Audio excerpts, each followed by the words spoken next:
Hello friends, welcome to Parvati's kitchen. ಈಗ ಬೇಳೆ ರಸಮ್ನ ಹೇಗೆ ಈಸಿಯಾಗಿ ಮನೇಲಿರುವಂಥ ಇಂಗ್ರೀಡಿಯೆಂಟ್ಸ್ ಜೊತೆ ಮಾಡಬೇಕಂತ ತೋರಿಸ್ತೀನಿ ಫ್ರೆಂಡ್ಸ್. ತುಂಬ ಈಸಿಯಾಗಿದೆ, ಒಂದ್ಸಲ ಟ್ರೈ ಮಾಡಿ ನೋಡಿ. ಹೀಗೆ ಒಳ್ಳೆ ರೆಸಿಪಿಗಾಗಿ ನಮ್ಮ ಚಾನಲ್ನ ಫಾಲೋ ಮಾಡೋದನ್ನ ಮರಿಬೇಡಿ. ಲೈಕ್ ಆ್ಯಂಡ್ ಸಬ್ಸ್ಕ್ರೈಬ್ ಮಾಡಿ ಚಾನಲ್. ಮೊದಲು ಬೇಳೆ ಬೇಯಿಸಬೇಕು.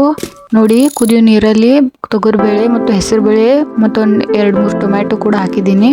ಈ ಥರ ಬೇಳೆ ಕುದಿಸಿ ಪಕ್ಕಕ್ಕೆ ಇಟ್ಕೊಳ್ಳಿ. ಈಗ ಒಗ್ಗರಣೆ ಹಾಕೋಣ. ನೋಡಿ, ಒಂದು ಪಾತ್ರೆಯಲ್ಲಿ 2 ಸ್ಪೂನ್ ಎಣ್ಣೆ, ಸ್ವಲ್ಪ ಜೀರಿಗೆ, ಅದೇ ಎಣ್ಣೆಗೆ ಸಣ್ಣದಾಗಿ ಕಟ್ ಮಾಡಿರುವಂಥ ಈರುಳ್ಳಿ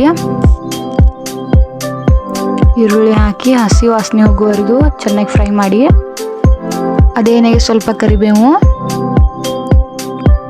ಒಂದ್ಸಲ ಮಾಡಿ ನೋಡಿ, ಮನೆಯಲ್ಲಿ ಕೂಡ ತುಂಬ ಚೆನ್ನಾಗಿ ಬರುತ್ತೆ ಸಾಂಬಾರು. ಮನೆಯವ್ರಿಗೆಲ್ಲ ಇಷ್ಟ ಆಗುತ್ತೆ ಮತ್ತು ಮಕ್ಕಳಿಗೂ ಕೂಡ. ನೋಡಿ, ಸ್ವಲ್ಪ ಹಸಿ ವಾಸನೆ ಹೋಗುವವರೆಗೂ ಈ ಥರ ಚೆನ್ನಾಗಿ ಫ್ರೈ ಮಾಡಿ ಎಣ್ಣೆಯಲ್ಲಿ. ಮತ್ತು ಕಮೆಂಟ್ ಬಾಕ್ಸಲ್ಲಿ ತಿಳಿಸೋದನ್ನು ಮರಿಬೇಡಿ ಹೇಗಾಯಿತು ಅಂತ. ಶುಂಠಿ ಬೆಳ್ಳುಳ್ಳಿ ಪೇಸ್ಟ್ ಹಾಕಿದೆ. ಶುಂಠಿ ಬೆಳ್ಳುಳ್ಳಿ ಪೇಸ್ಟ್ ಸ್ವಲ್ಪ ಮಾಡ್ಕೊಂಡು ಇಟ್ಕೊಳ್ಳಿ. ನೋಡಿ, ಈ ಥರ ಎಣ್ಣೆಯಲ್ಲಿ ಹಸಿ ವಾಸನೆ ಹೋಗಬೇಕು. ಆಮೇಲೆ ಒಂದು ಸ್ವಲ್ಪ ತೊಳೆದಿಟ್ಟಿರೋ ಕೊತ್ತಂಬರಿ ಅದನ್ನು ಸ್ವಲ್ಪ ಹಾಕಿ ಎಣ್ಣೆಲೆ ಫ್ರೈ ಆಗಲಿ. ಹೀಗೆ ಒಳ್ಳೆ ರೆಸಿಪಿಗಾಗಿ ನಮ್ಮ ಚಾನೆಲ್ನ ಫಾಲೋ ಮಾಡೋದನ್ನು ಮರಿಬೇಡಿ. ಕಮೆಂಟ್ ಬಾಕ್ಸಲ್ಲಿ ತಿಳಿಸಿ ಯಾವ ಥರ ರೆಸಿಪಿ ನೆಕ್ಸ್ಟ್ ಮಾಡಬೇಕು ಅಂತ. ಒಂದು ಸ್ವಲ್ಪ ರುಚಿಗೆ ಕಸೂರಿ ಮೇಥಿ ಕೂಡ ಹಾಕ್ಕೊಳ್ಬೋದು. ಈಗ ಬೇಳೆಯಲ್ಲಿ ಬೇಯಿಸಿರೋ ಟೊಮ್ಯಾಟೊ ಮಾತ್ರ ತೆಗೆದು ಹಾಕಿ ಒಗ್ಗರಣೆಗೆ ಚೆನ್ನಾಗಿ ಈ ಥರ ಫ್ರೈ ಆಗಲಿ. ಎಣ್ಣೆಯಲ್ಲಿ ಫ್ರೈ ಆಗಬೇಕು, ಹಸಿ ವಾಸನೆ ಎಲ್ಲ ಹೋಗಬೇಕು. ಸ್ವಲ್ಪ ಅರಿಶಿಣದ ಪುಡಿ,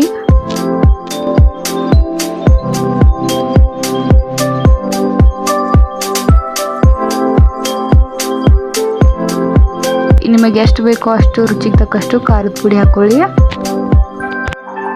ಈ ಥರ ಒಂದು 2-3 ನಿಮಿಷ ಎಣ್ಣೆಯಲ್ಲಿ ಚೆನ್ನಾಗಿ ಫ್ರೈ ಮಾಡಿ. ತುಂಬಾ ರುಚಿಯಾಗಿರುತ್ತೆ. ನೋಡಿ, ಈಗ ಚೆನ್ನಾಗಿ ಫ್ರೈ ಆಗ್ತಾ ಬಂತು ಎಣ್ಣೆಯಲ್ಲಿ. ನೀವು ಕೂಡ ಎಣ್ಣೆಯಲ್ಲಿ ಇದೇ ಥರ ಫ್ರೈ ಮಾಡಿ, ಹಸಿ ವಾಸನೆ ಎಲ್ಲ ಹೋಗುತ್ತೆ.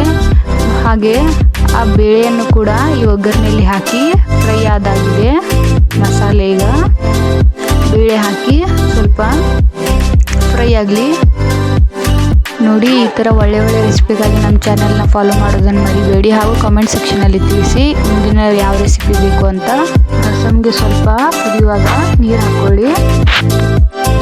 ಸ್ವಲ್ಪ ಕುದಿಯಲು ಬಿಡಿ, ಅದನ್ನು ನೀರು ಹಾಕಿ ಚೆನ್ನಾಗಿ ಕುದಿಬೇಕು.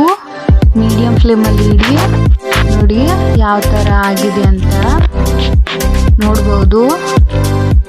ಇದೊಂದು ಒಳ್ಳೆ ರೆಸಿಪಿ, ಮನೇಲಿ ಮಾಡಿ ನೋಡಿ, ಖಂಡಿತ ಚೆನ್ನಾಗಿ ಆಗುತ್ತೆ.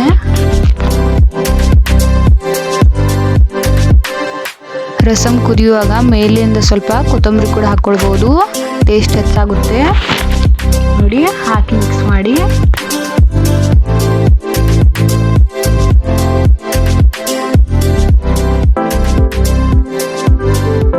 ರುಚಿಗೆ ತಕ್ಕಷ್ಟು ಉಪ್ಪು ಹಾಕಿ, ನಿಮ್ಗೆ ಎಷ್ಟು ಬೇಕೋ ಅಷ್ಟೇ ಹಾಕಿ. ನೋಡ್ಬೋದು ಎಷ್ಟು ಚೆನ್ನಾಗಿ ಬಂದಿದೆ ಅಂತ. ಬೇಳೆ ಮಾಡಿರುವಂಥ ಮಸಾಲೆ ಕೂಡ ಎಲ್ಲ ಚೆನ್ನಾಗಿ ಫ್ರೈ ಆಗಿದೆ. ಈ ಥರ ಒಂದ್ಸಲ ಮಾಡಿ ನೋಡಿ ಮನೆಯಲ್ಲಿ. ನೋಡಿ ಫ್ರೆಂಡ್ಸ್, ಕುದಿ ಕೂಡ ಬಂತು ರಸಮ್ದು. ಈ ಥರ ಸ್ವಲ್ಪ ಒಂದು 10-15 ನಿಮಿಷ ಚೆನ್ನಾಗಿ ಕುದಿಸಿ, ಟೇಸ್ಟ್ ಇನ್ನೂ ಹೆಚ್ಚಾಗುತ್ತೆ. ನೋಡಬಹುದು ನಾವು ಮಾಡಿರುವಂಥ ಟೆಕ್ಸ್ಚರ್ ಎಷ್ಟು ಚೆನ್ನಾಗಿ ಬಂದಿದೆ ಅಂತ. ಈ ಬೇಳೆ ರಸಮ್ ಚಪಾತಿ ಹಾಗೂ ಪೂರಿ ಜೊತೆ ಒಳ್ಳೆ ಕಾಂಬಿನೇಷನ್. ಮಕ್ಕಳ ಡಬ್ಬಿಗೆ ಕೂಡ ಹಾಕೊಳ್ಬೋದು ಹಾಗೂ ಆಫೀಸ್ಗೂ ಕೂಡ ಕಟ್ಟಿ ಕಳಿಸ್ಬೋದು. ನೋಡಿ ಎಷ್ಟು ಚೆನ್ನಾಗಿ ಬಂದಿದೆ ಅಂತ.